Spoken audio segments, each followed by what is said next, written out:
Hi, welcome to 2020 Tasty Treats. We're doing some applique.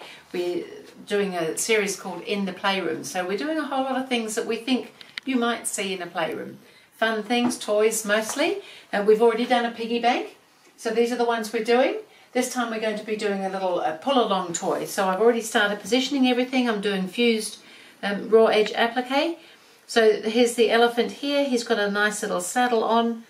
He's a little pull-along, so he'll have a little loop that you could pull him along with.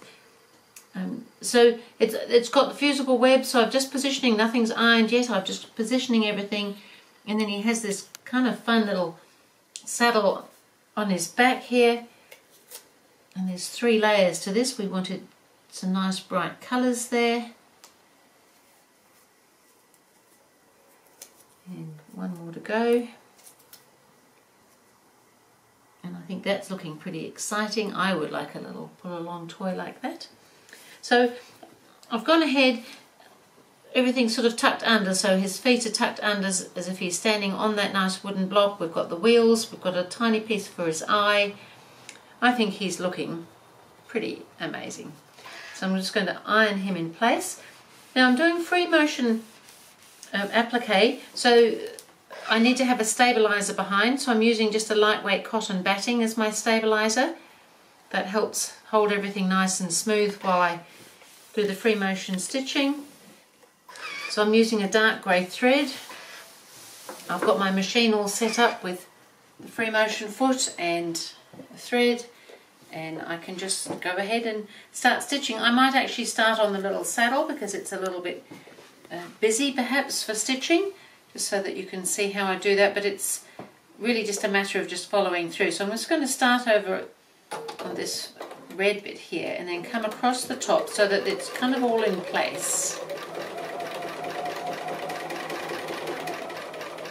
And then when I come onto this red bit here, then I can come all the way around these little scallopy shapes. So when you're doing the free motion, it's kind of fun. You can take your time. When it's small like this, you can turn your work if you need to.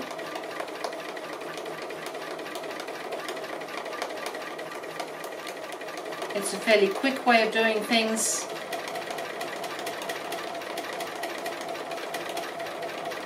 So we're already around that red curly. So now I'm here and I can come around this green bit.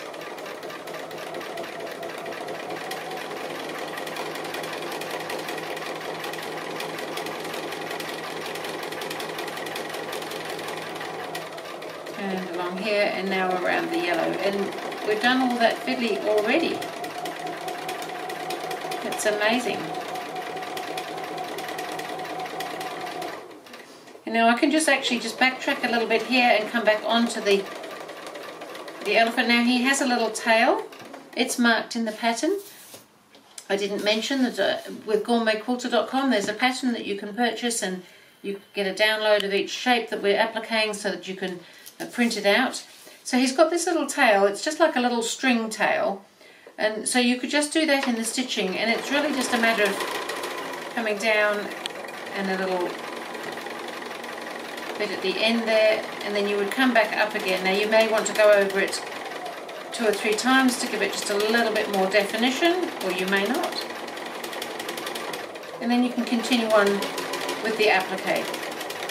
So really there's nothing much else that's any different. The eye is appliqued the same, it's just a little bit small. So I'll go ahead and I'll do all the applique and show it to you when it's finished.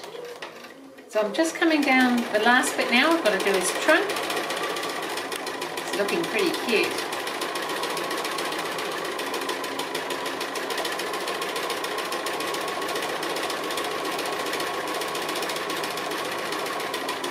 And just down to here.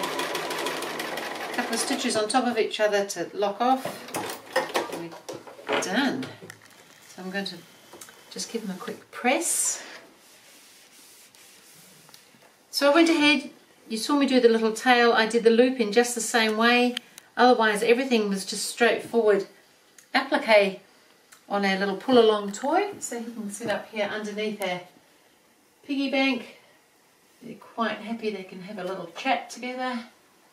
So that was applique in the Playroom number 2. And I will see you again with applique number 3.